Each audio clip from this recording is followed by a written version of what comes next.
A 5-year-old went missing after her babysitter had plotted her kidnapping but was then murdered. This is a story of arson to cover up a murder, to cover up a child kidnapping. And thankfully, this is a survival story with the most beautiful yet heart-wrenching rescue and victim impact statement from the then 6-year-old girl. You are such a genuine gem. Thank you for clicking on my video. I am Brooke Makenna, and I am so happy you are here. If you enjoy these videos, I would love if you would subscribe, and if you never want to miss an upload, you can sign up to the Genuine Gem newsletter where I will personally send you every upload. But before we dive in, a quick mention for our sponsor, Pair Eyewear. You guys know that I love them. They are unique and versatile eyewear, and the most versatile you have ever seen. With their customizable frames and their interchangeable magnetic top frames, you can literally have a pair to go with every single outfit. They are constantly adding more styles, more designs. They even have a sunglasses top frame for when you go outside this summer. You can get prescription lenses or simple blue light lenses to protect your eyes while working on your computer. And if you don't know what shape looks best on you, you can go to Pair Eyewear's virtual try-on, which is so helpful. And when you purchase, you know you are doing good because their Pair for a Pair program gives glasses to children in need. So just click my link in the description for 15% off your first pair and use code Brooke Mckenna 15.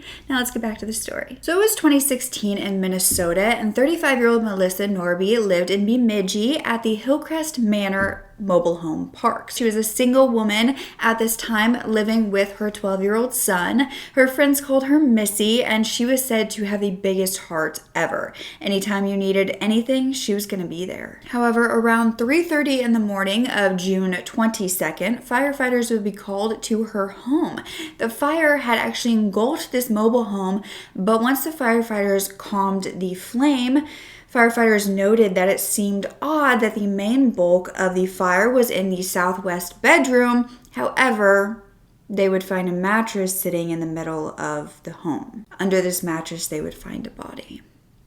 After examination, they would call the police department, and this woman was believed to be the owner of the mobile trailer, Melissa Norby. But she was bound with tape on her wrists underneath this mattress. They also noted that her body and the mattress were badly burned, quite a bit more than you would expect for a fire that started rooms away. Outside of the trailer, it was found that there were multiple windows that had been blown out about 12 to 15 feet from the home.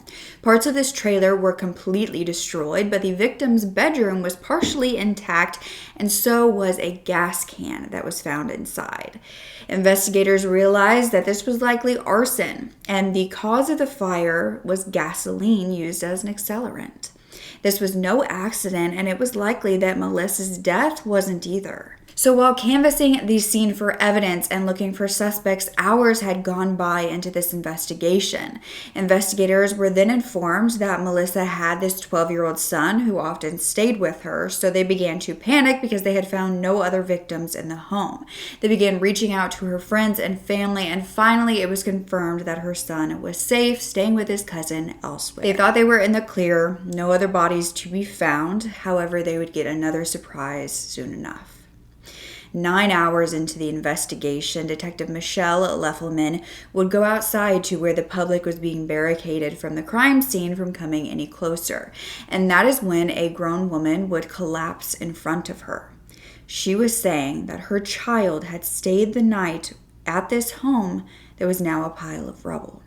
She was obviously frantic, so investigators decided to search again, this time looking in very small areas where a child could hide in. They checked every cupboard, they sifted and dug through every single layer, and by this point they had done so 3 different times, so they were certain no one else was there.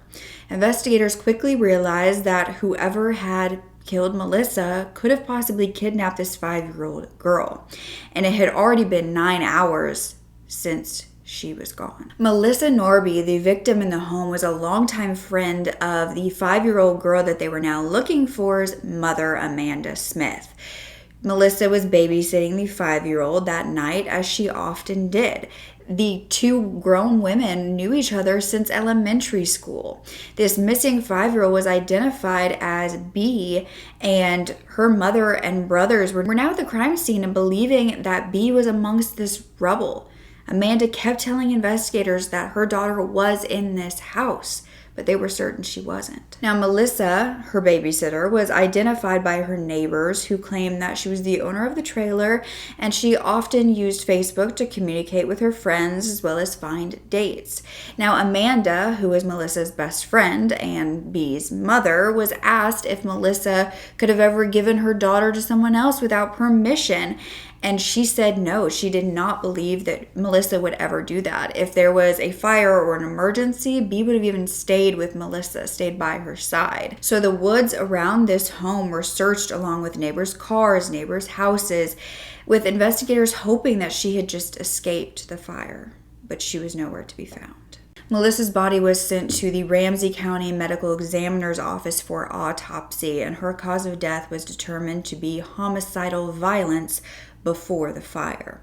She had been strangled to death and had burns on 75% of her body, but she had been killed prior to the fire. Investigators began to believe that the murder of Melissa and the disappearance of B were connected. Their main suspects were then B's parents. Amanda and B's father were brought in for questioning. Their phones were searched, and after interrogating them for hours, investigators were fairly certain they had no involvement. They did not know where their daughter was. Next, investigators began looking into Melissa's ex-boyfriend. Her friends stated that they had broken it off for several years and then kind of rekindled, and detectives found that he had a past conviction for arson. So of course they brought him in. They immediately tracked him down and were asking him questions, but they were said to get in contact with him easily, and he was cooperative, and then he had an alibi that was corroborated. They would then question Melissa's neighbor, who would babysit Melissa's son from time to time. They were also said to have a very sexual relationship, Melissa and this neighbor. But once again, he was cleared as a suspect. One interviewee that they had began to panic when police tried to look at his phone. They believed that he was possibly a suspect in all of this until they realized once they looked at his phone that he was just hiding compromising photos of himself and his girlfriend. No evidence that actually linked to Melissa or B. Investigators had begun searching Melissa's social media for anyone who she was speaking to at the time. They were interviewing anyone and everyone while simultaneously searching for B. And that is when they would learn some dark details about Melissa's personal life. Her close friend would confess that Melissa enjoyed daddy, little girl scenarios in the bedroom. She had met a man who also enjoyed this, and his name was Chance, and they started secretly dating on and off. Her friend said that Melissa confided in them that the sex was rough. It even turned violent. He would punch her, choke her. He even put her in the back of an SUV before essaying her. And while this friend was the first to tell investigators about Chance, investigators would find that she wasn't the only one who knew about him. Even her son knew that she was dating a man named Chance, and he said he didn't like him. Except some of these friends knew that his real name wasn't Chance. It was Jake. And this Jake owned a food truck. No further explanation of this man was needed to investigators because they knew who he was. 32-year-old Jacob William Kinn. Jacob Kinn was a food truck owner of the small business Jake Eats, but unfortunately that was not the innocent reason why they knew him. He was a registered offender well known to the area. When this was announced that Jake Kinn was linked to this murder and disappearance, the whole police department went silent. Investigators knew now that the possible motive for this kidnapping could have been this little girl, and it was even more urgent to find her. You see, Jacob Kinn was on probation for a CP possession conviction 3 years prior. He had been caught after putting an ad on Craigslist asking to take photos of young girls. An undercover deputy actually posed as the mother of an 8-year-old girl, and they went and arrested him.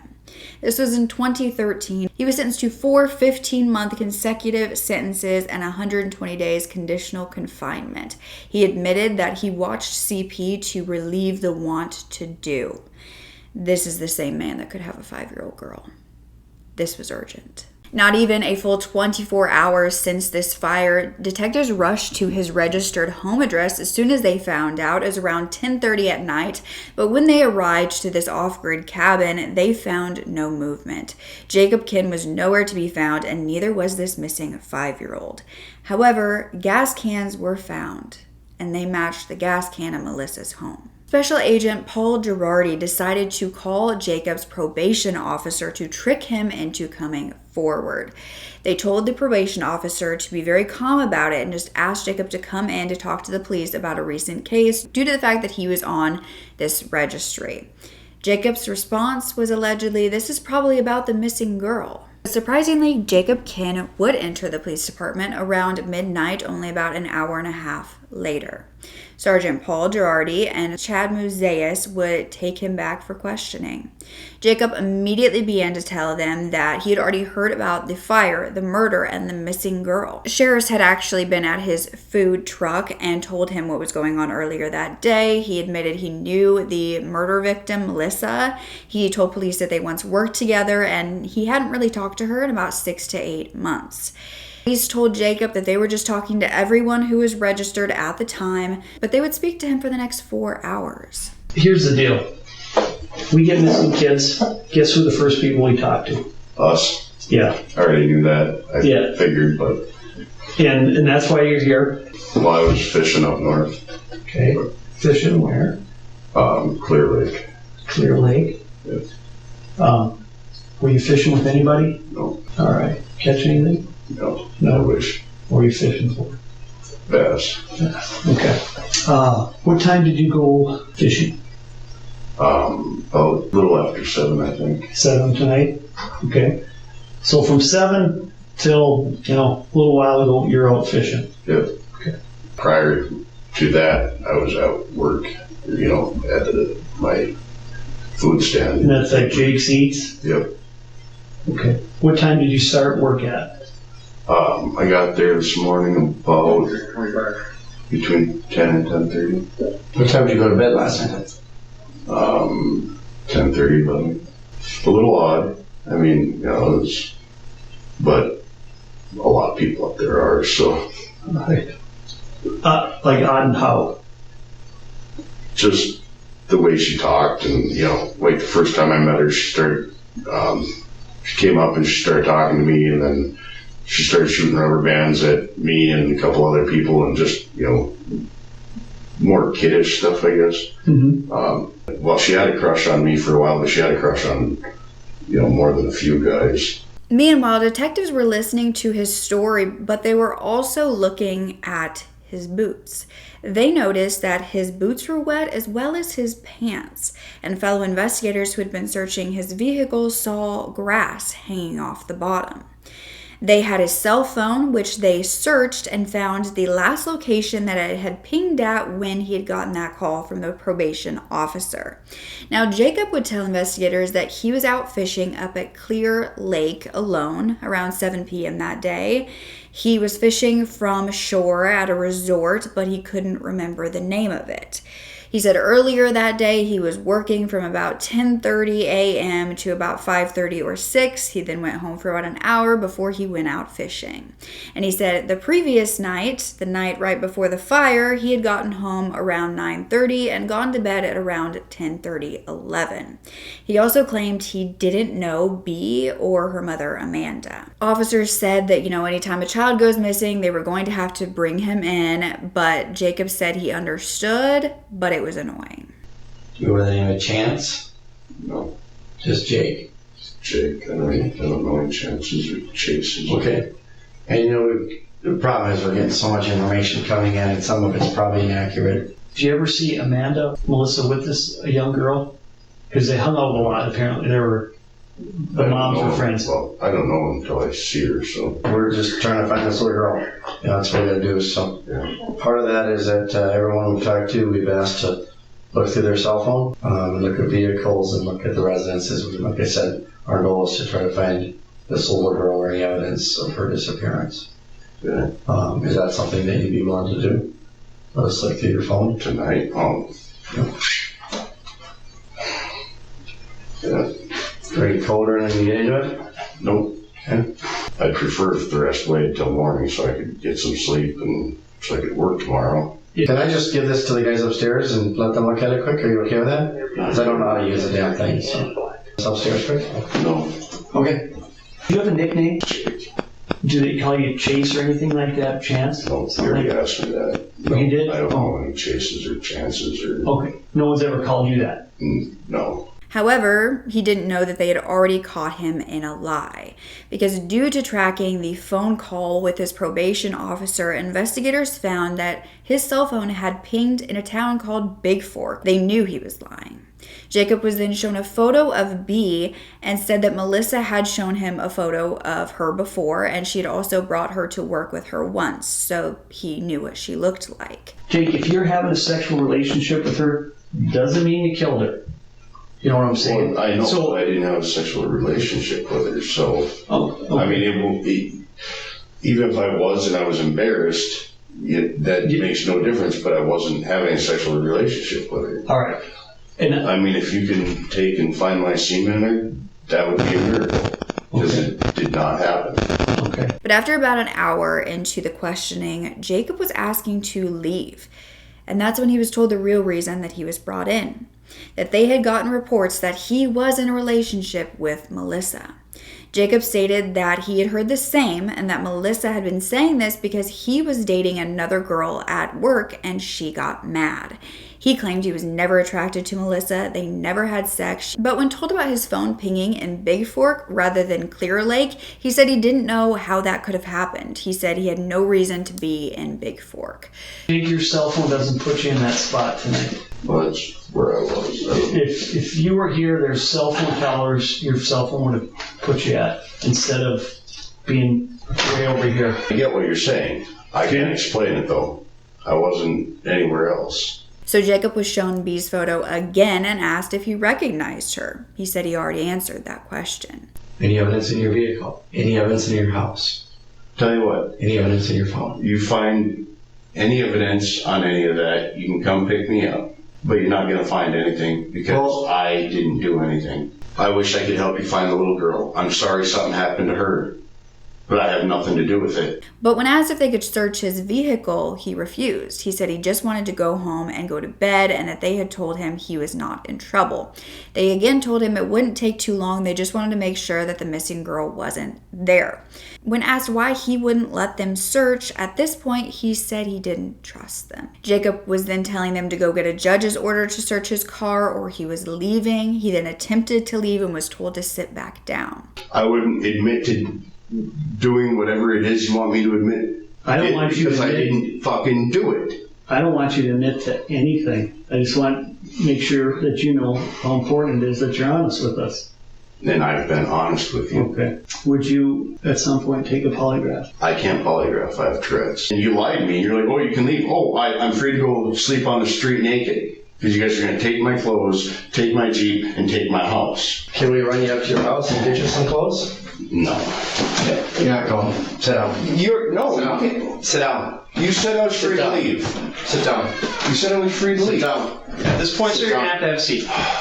Okay? At this point, I want to call an attorney. You can call whoever you want. Have a seat. Have a seat. He's asked about the gas can, and at this point, he asks for an attorney. Ultimately, after 4 hours, investigators were forced to let him go, but not because they didn't think he had anything to do with it, but because they didn't have any evidence to hold him.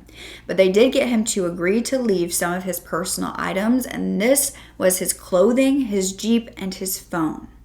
But again, still, they could not keep him there. So if I hand over my keys and my clothes, could I call my parents and have them come pick me up? Definitely. Definitely. So let me hand over my keys and my clothes. Can you come pick me up from the police department? Because of that freaking woman that died and that missing girl, they're questioning everybody, but apparently my cell phone pinged somewhere where I wasn't. And so they're seizing my car and my cabin and searching them and my clothes. Meanwhile, investigators were headed to the area of Big Fork where Jacob had last been. They would find fresh tire tracks due to the rain that had been coming down on a very remote road in a wooded area and began to follow those. There was only one set. This was not an area that was frequented at all. This track would lead them to a hayfield, which led them to something tucked behind a grove of trees. As they drove along this path, it would lead them to a pop-up camper. The door was taped shut with electrical tape. Detectives said that it was taped tightly in a way that shows that he was holding someone captive. It was 5:20 in the morning when they would forcibly enter the camper with the knowledge that they could find something horrific. Inside, they would find a little girl on the top bunk, restrained with duct tape. But she was still alive. Her feet and legs were bound with tape, and her arms showed that she had been bound but had gotten out of that. Somehow she had freed herself from it. Officers asked the little girl if they could come inside, saying that they were the good guys, they were the police officers, and not to be scared. When they asked her how old she was, she said probably 5 or something. My mommy's name is... Hi, what did you say your name was again? I'm going to take a little video. Hey, how'd you get here? Friend got me here. Oh, what's his name? Okay, when did he bring you here? Right now. Right now? Okay. Does he have a car? What kind of car does he have? Wait, and it has a name on it. Once detectives picked her up to take her outside, they told her they were going to take a photo to send to the other detectives to let them know that they found her. And little B smiled for this photo. Along with the photo that they sent the rest of the police department was a message. 2 words: arrest him. She was rushed to the Family Advocacy Center for medical attention, and investigators also found on this plot of land several cell phones and a laptop dumped in an outhouse near the camper. This property was actually 40 acres and belonged to Jacob's brother. They immediately called Mother Amanda, who said, "Please tell me she's alive." And they were actually able to. It was a miracle. But Jacob had been released due to lack of evidence, a kidnapper on the loose. A perimeter was set up around the camper in case he decided to come back for this little girl to do God knows what. 2 hours after being released, Jacob was actually spotted behind the wheel of his dad's truck headed to Big Fork, not far from the camper. He was sleeping inside the truck. He ended up being arrested, and they told him they were bringing him back in for questioning. Investigators believe that he was either going to go and kill B, move her, or hide her. So during the second interrogation, Jacob was still sticking to his story of not dating Melissa and that there was no connection between himself and B. But then he asked investigators what changed in those 2 hours to come and arrest him. And that's when investigators lifted up their cell phones and showed him that photo of B's rescue. Jake, you're under arrest. Okay? I see that. You see that? What changed between 2 hours ago and now? Like,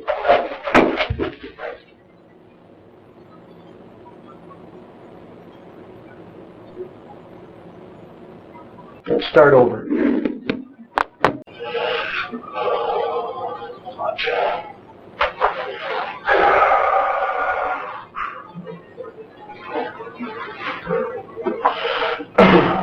started talking to Melissa again a few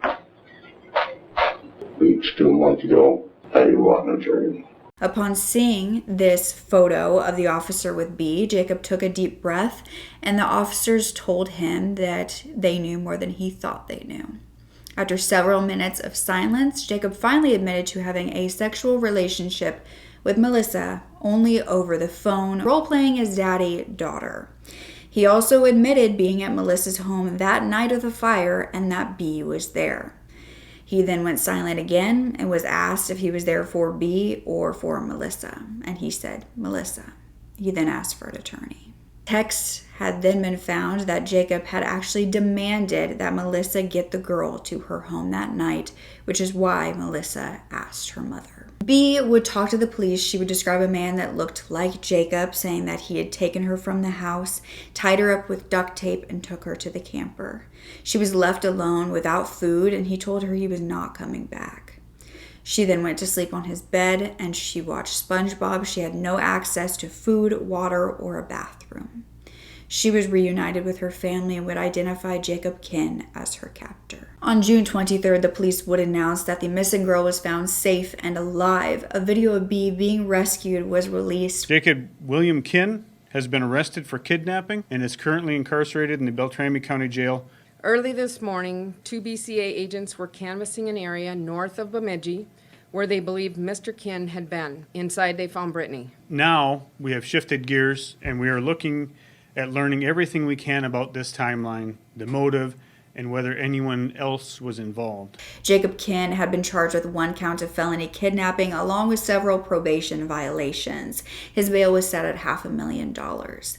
It was found that a witness had actually come forward saying that the morning after the fire, they had seen Jacob. His hand was bandaged and he smelled majorly of gasoline. Jacob told him that he had burnt his hand. These charges, though, did not mention his possible role in the death of Melissa. By September of 2016, 3 months after she was found, Jacob Kinn was also charged with the SA of B. However, he had still not been charged with the murder of Melissa. And this is when quite a bit more about the kidnapping would come out and we would realize why. You see, investigators found that on those phones and the laptops recovered at the campsite, CP was found on the devices. On his laptop, they found searches for horse tranquilizers, pediatric sedation, and roofies. But he also searched the address, the home address of B's parents. But the most shocking part was the text messages that Jacob had been sending to the now deceased babysitter Melissa Norby. The two had begun talking about the possible ways they could kidnap 5-year-old B. One of their plans involved Melissa telling police that an unknown person attacked her and took B, and then they would then hide the girl so that they could keep her for themselves. Jacob called her Jacob's toy. Investigators believed that Melissa, the babysitter and the best friend of B's mother, may have helped plan this kidnapping. A warrant stated that text messages between them showed that they had attempted to acquire the child for the sole purpose of essaying her. Investigators couldn't believe how documented this all was. They believed that Melissa would have done anything to keep this relationship with Jacob, and Jacob just maintained this relationship with Melissa to have access to the little girl. The warrant also announced that during further interrogation, Jacob had actually admitted to this past relationship with Melissa and that a 1.5 years prior, they had sex while B was in the room nude. He said they used her to enhance their sexual experience.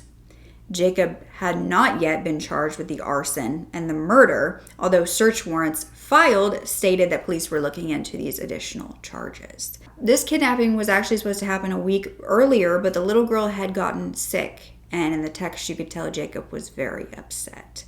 Jacob would then begin to say that he learned B was going to be in the trailer. He went to join them. He then choked Melissa with a belt during rough sex, killed her, before taking B to his cabin, going back to the trailer, setting it on fire, going back to his cabin to essay B. On June 22nd, he actually went to work, returned around 8 or 9 p.m., picked up the girl from his cabin, and took her to Big Fork to the pop-up camper. He never said exactly what his plans were when he was heading back to her when he was arrested, but investigators feared the worst.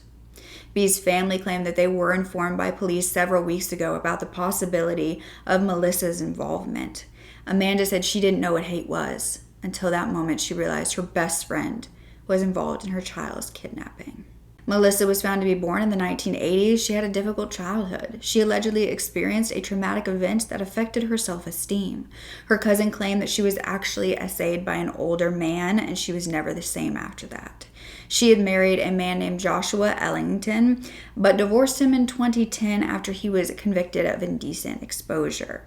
Then she got into a relationship with a man named Justin Ray Epp, who she had her son with. However, he was also a registered sex offender. She had an off-again, on-again relationship with this Jacob Kinn, and it was unknown why the plan changed from them both being involved in the kidnapping to Melissa being murdered that day. Some theorized that the rough sex where she was accidentally killed when she was choked just made Jacob panic and set the home on fire. Others theorized that she decided she couldn't go through with the abduction of B and she tried to stop him. B's mother, Amanda, would say that B would light up when Melissa would ask her to come over. Melissa was her friend. She thought she could trust her. Melissa had called her at 11 o'clock that night asking if she could take B since her son wasn't home that night. And Amanda brought her over. Amanda would then find out the next morning that Melissa's home was on fire, and she got there within 5 minutes, telling the officers that her daughter was in there. Jacob's lawyers then began to request competency evaluations to see if he was competent to stand trial. This was due to Jacob intentionally overdosing on his albuterol inhaler, and while getting treatment, he was at first speaking complete sentences. He appeared to be okay, but when they told him they were going to take him back to jail, he stopped moving, talking, and refused to eat. But after multiple evaluations, it was found that his behaviors were of his own choice and inconsistent with any physical illness. He was found competent, and the court was allowed to move forward with a jury trial. On June 6, 2017, a year after the murder and the kidnapping, Jacob Kinn was charged with kidnapping, first-degree criminal sexual conduct with a minor, and second-degree unintentional murder. And he pleaded guilty. This was unintentional murder due to Melissa possibly being choked out during sex. Jacob admitted that he had choked her with this belt and she went limp. There was blood coming out of her mouth, and he panicked, setting the place on fire and taking the little girl. But because he pled guilty, no trial was needed, and thankfully little B did not have to testify. The now 6-year-old did write a letter for her victim impact statement. She had told him she hated him. She didn't like the way that he had played with her. She does not want to play with him. But she did say, "Thank you for letting me play with your kitties." Jacob had had kitties at his cabin, which were used to lure the little girl. Her grandmother was baffled at how strong she was, that with everything he did, she could still be thankful she got to play with a cat. Her mother said that B was having nightmares and flashbacks. She often talks about what he did to her. She is still processing what happened, but is thankfully still the little girl she's always been. Amanda said she's a rambunctious little tomboy, beating her brothers up. She's running, she's playing, she's riding her bike. And Amanda said that B is her hero. She is a rock and that nothing is going to break her. Amanda admitted that it has affected her and her parenting a lot, and that she babies her kids now because she never knows the last day she will see them. She says parenting is even more difficult now. Now, Jacob's attorney stated that Jacob accepted this plea deal and severe sentence because he wanted to take responsibility for his actions and put the matter behind him. So 20 days later, on June 26th of 2017, Jacob Kinn was sentenced to 33 years in prison for murder, 4 years and 8 months for kidnapping, and for the essay he received 14 years and 4 months. So a total of 52 years in prison. However, it could be extended if the CP on his phone leads to federal charges. What baffles me the most is that he was already caught as a registered sex offender, and yet he had such easy access to this young girl. Investigators say that if Melissa was still alive, she would have been charged in the kidnapping as well. Do you think in those final moments of her life she was killed due to trying to save the little girl? Or was it Jacob's plan all along to leave no witnesses? When he was headed back to Big Fork, was he going to kill her? And why in the world is there not better surveillance on these people who have already proven that they should not ever be around children? The officers involved in this case, they were actually given the Heroes Award in Washington from the National Center of Missing and Exploited Children. B's mother said that they deserved it because they went beyond what they needed to do to find B. I'm so happy that this ended in a good way, and that B was rescued and she still had so much light about her, and she was still so positive and unafraid. I do fear that there's going to be a lot of suppressed trauma that is stuck in her body and not necessarily something that she thinks about all the time or something that is in the forefront of her consciousness.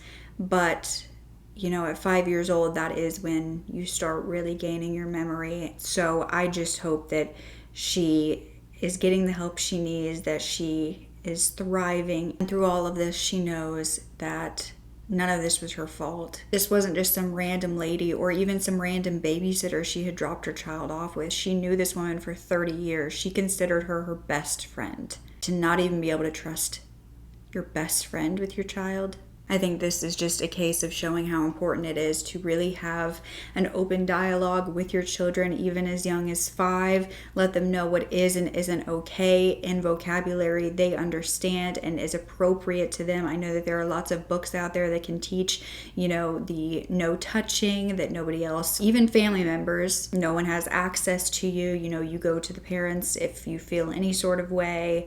I think that is so important to just allow kids to understand that is bad. They know it. They can feel it. They're instinctual creatures. They understand, but they don't know that they can say no. And they don't know that in that moment, their parent would help them unless you teach them that you would. So we got to be extra cautious with our little babies and make this world a better place for them. And if we can't, then we need to protect them from it. And that should be one of our number one priorities as a society. I know cases with children are hard and they are so hard to research and to talk about. And so I appreciate you listening to this because it is important and these cases matter so incredibly much. So to stomach through this stuff, to learn about the hard things, it matters. And I appreciate you. But I also completely understand if sometimes that's just not something that you can mentally handle and that you need to maybe put it on the back burner for a while, watch it later, or simply just skip it. There is so much understanding coming from me when it comes to that. So yeah, just please be gentle with yourself after hearing this case and hold your babies tight if you have any. But don't forget to speak up. Your voice is powerful enough, and I love you to absolute pieces. Okay, bye.